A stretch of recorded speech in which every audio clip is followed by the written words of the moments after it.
तब तक अपने काम पर काम करें जब तक कि आप सफल नहीं हो जाते।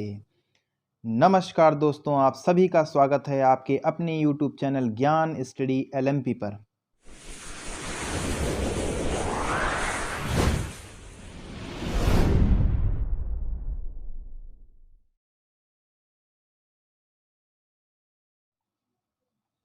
दोस्तों, अगर अभी तक आपने चैनल सब्सक्राइब नहीं किया है तो चैनल सब्सक्राइब कर लें और बेल आइकन को दबाना ना भूलें, जिससे आपको नई वीडियो की जानकारी प्राप्त होती रहे। दोस्तों, आज हम लोग यूपी लेखपाल 2022 तथा यूपी सुपर टेट में आने वाले हिंदी के विषय में वाक्यांशों के लिए एक शब्द के बारे में पढ़ेंगे। तो आइए शुरू करते हैं। वाक्यांशों के लिए एक शब्द। भाषा का सही उपयोग करना एक कला है। कम से कम शब्दों में अपने भावों को व्यक्त करना गागर में सागर भरना कहलाता है। जो इस कला को जानता है उसकी भाषा में उतना ही कसावट एवं अर्थवत्ता होती है। निरर्थक एवं सारहीन शब्दों के स्थान पर यदि एक सटीक शब्द से भाव का प्रकाशन हो सके तो व्यक्ति की भाषा की पकड़ का प्रमाण होता है। आइए दोस्तों आगे चलते हैं। वाक्यांशों के लिए एक शब्द। इस प्रकार जिन शब्दों का प्रयोग वाक्यांशों या अनेक शब्दों के स्थान पर किया जाता है उन्हें वाक्यांश के लिए एक शब्द अथवा अनेक शब्दों के लिए एक शब्द कहते हैं। जैसे जल में रहने वाले को जलचर कहते हैं। जो ईश्वर में विश्वास रखता हो उसे आस्तिक कहते हैं। जो ईश्वर में विश्वास ना रखता हो उसे नास्तिक कहते हैं। दोस्तों, वाक्यांश के लिए एक शब्द का मतलब है पूरी भाषा को ना कहकर केवल एक शब्दों में पूरी बात कह देना। जैसे कि उदाहरण में आपने देखा, जल में रहने वाले को जलचर कहते हैं, यानी जल पूरा ना कहकर कि वो जल में रहता है, सीधे उसको जलचर बोल दें तो बात बन जाती है।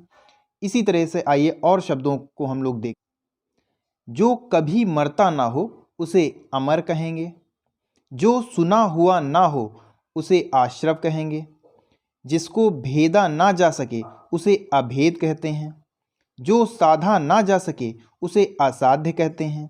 जो चीज इस संसार में ना हो उसे अलौकिक कहते हैं। जो बाह्य संसार के ज्ञान से अनभिज्ञ हो उसे अलोकज्ञ कहते हैं। जिसे लंघा ना जा सके अलंघनीय। जिसकी तुलना ना हो सके अतुलनीय। जिस पुस्तक में 8 अध्याय हों उसे अष्टाध्यायी कहते हैं।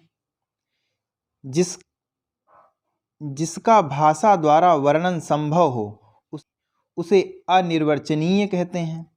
अत्यधिक बढ़ा चढ़ाकर कही गई बात को अतिशयोक्ति कहते हैं। सबसे आगे रहने वाले को अग्रणी कहते हैं। सबसे पहले जन्मा हो उसे अग्रज कहते हैं। जो बाद में जन्मा हो उसे अनुज कहते हैं। जो इंद्रियों द्वारा न जाना जा सके उसे अगोचर कहते हैं। जिसका पता ना हो उसे अज्ञात कहते हैं। आइए दोस्तों कुछ और शब्द लेते हैं। जो छुआ ना गया हो उसे अछूता कहते हैं। जिसके पास कुछ भी ना हो उसे अकिंचन कहते हैं।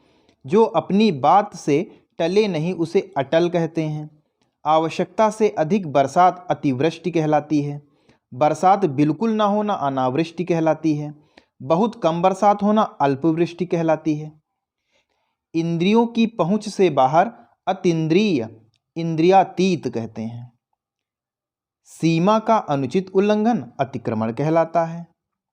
जो बीत गया हो उसे अतीत कहते हैं। आइए दोस्तों कुछ और शब्द लेते हैं। जिसके समान दूसरा कोई ना हो उसे अनुपम कहते हैं। जिस पर अनुग्रह किया गया हो उसे अनुग्रहित कहते हैं। जो विश्वास करने योग्य ना हो उसे अविश्वसनीय कहते हैं।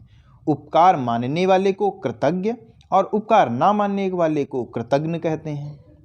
क्षण भंगुर में नष्ट होने वाला क्षण भंगुर कहलाता है। जो आसानी से प्राप्त किया जा सके उसे सुलभ कहते हैं। जिसका कोई शत्रु पैदा नहीं हुआ हो उसे अजात शत्रु कहते हैं। दोस्तों आज के लिए बस इतना ही। अगली क्लास में हम कुछ और वाक्यांशों के लिए शब्द लेकर आएंगे और प्रश्नों के साथ हल करेंगे।